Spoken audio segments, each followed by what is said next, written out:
ఈరోజు మా దర్శని స్కూల్ నుంచి తీసుకురావడానికి వెళ్తున్నాం. టైం వచ్చేసి 4 అవుతుంది.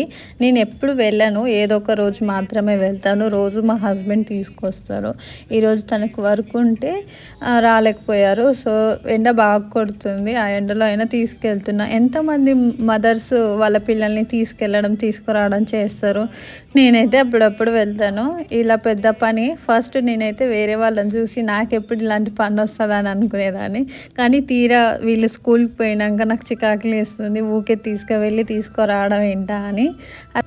మా వాడికి ఇంకా చెప్పులు వేసుకొని నడవడం రాలే, అందుకే చేయబట్టుకొని నడుచుకుంటూ తీసుకొస్తుండు వాళ్ళ అన్న. ఎండ కొడుతుంది కదా, అంతసేపు నడిచొచ్చిండు కాబట్టి వాళ్ళ అన్న బాటిల్ ఇచ్చిన, వాళ్ళ తమ్ముడు తాగుతుండు. అక్కడనే పూల చెట్టు ఉంటుంది కింద, ఆ పూలు కోసి నాకు ఇస్తుండు. ఇలాంటి చిన్న చిన్న పనులు భలే అనిపిస్తాయి. అలానే వాటర్ ఎంత క్యూట్గా తాగుతుండో చూడండి. వాటర్ అంటే చాలు మా